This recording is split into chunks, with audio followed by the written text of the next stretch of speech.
Yan, kakabsa at mga bunsoy, andito tayo sa labas ng Diplomat Hotel dito sa Baguio City. Isa to sa mga most haunted na places ngayon dito sa Baguio City. Wala na. Kasi fine dining na yung Laperal. Ginawa ng restaurant. Ngayon, ito na ang pinaka nakakatakot ngayon, itong Diplomat Hotel. Yan. Sabi nila, may paggabi daw, may mga sumisilip-silip daw dyan sa mga binta-bintana dyan. Yan, upload videos lang kakabsat mga bunsoy. Ikutin lang natin. Yan o. Dati pwede pumasok sa loob. Meron yata mga bumabagsak-bagsak na mga pato. Yan, yung view. Ito naman yung view rito sa labas. Yung view sa taas ng Diplomat Hotel. Yun yung view sa baba. Kitang-kita mo yung view sa baba. Ayan. Mapagi lang no? Kitang-kita mo yung baba. Yan.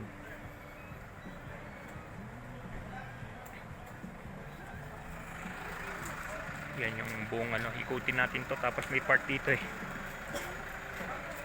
Puro upload videos lang tayo. Actually, marami pa rin turista. Kahit Martes. Martes pa lang ngayon, pero maraming turista. Yan. Yung mga balay, may mga kwarto-kwarto rin, may silip daw. Wala naman. Matsyempo mo talaga, may sumisilip Kasi may isa dito, nagpipicture-picture sila mag-ina. Nung dinevelop yung picture, sa loob meron doon. Sa loob. Parang may grotto rin sa loob doon may nagpapakita rin. Bata yung nagpapakita rin. Saka madring pugot. Yung sa loob. Yan. Diplomat Hotel tayo kakabsat mga bunsoy. Mamaya lilipat tayo sa Lourdes Grotto. Sa baba lang naman yon. Yan. Puro upload videos lang. Ayo. Yan. Dito may part dito.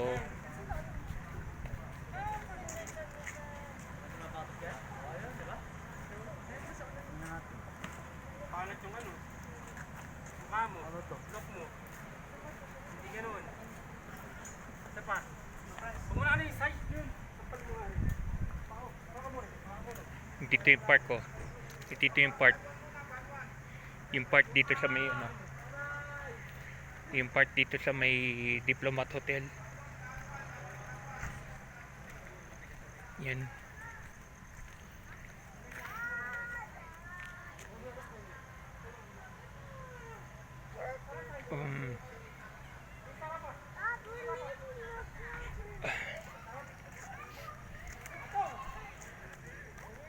Ang pagi lang kasi di kita yung mga bundok. Ang ganda sana rito pag hindi fog.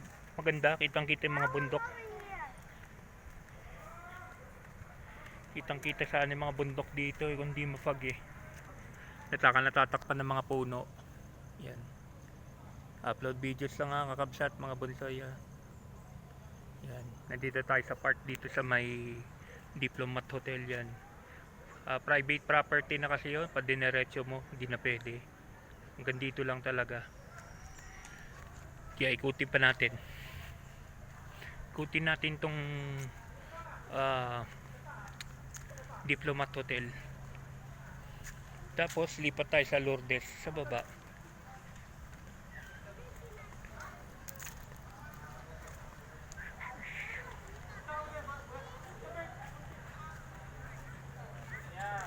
Ewan ko ba't pinagbabawalan na pumasok. Dati pwede pumasok sa loob Dati pumapasok ako dyan sa loob. Tapos maakit pa ako sa taas. May parang sa taas, view deck. Ito magandang view.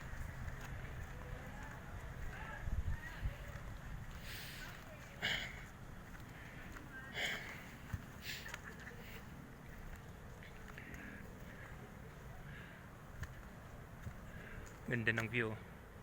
Yung Mount Santo Tomas, di pa nga ako nakapunta ron Yung may dalawang radar doon sa tuktok ng bundok.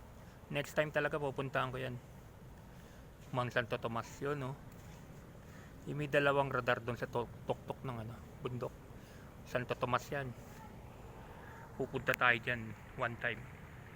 Hmm. May sitio La Presa nandyan eh. Diyan sinuting yung Forevermore. Kung natatandaan nyo dati. Diyan sinuting yan. Yan. Ikot-ikot pa tayo.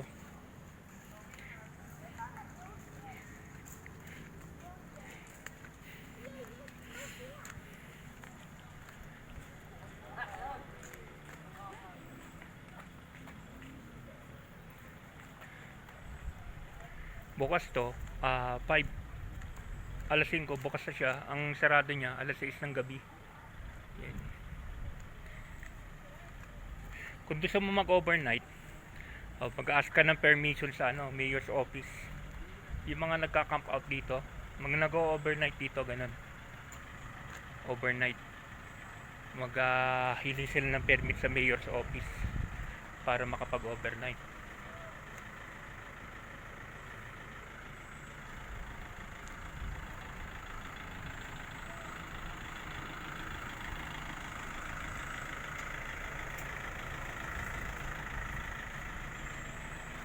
Malay mo, may sumilip, no? Tatakbo talaga ako nun.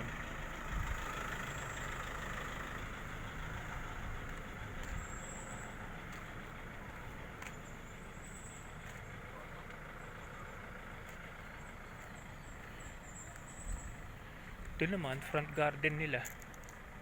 Ito yung sa labas. View sa labas. Yan. Side view ng Diplomat Hotel. Actually hindi siya na nalindol noong 1990. Hindi siya na nalindol noong 1990. Wala. Talagang sumira sa kanya yung gera ng World War II. Yan.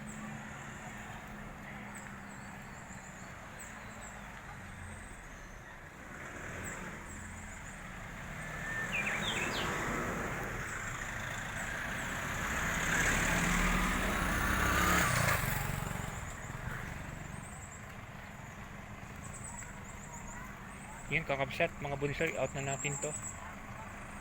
Punta na tayo sa Lourdes Grotto. Out na natin ha. Lipat tayo sa kabila. Lipat tayo sa baba sa Lourdes. Bye bye.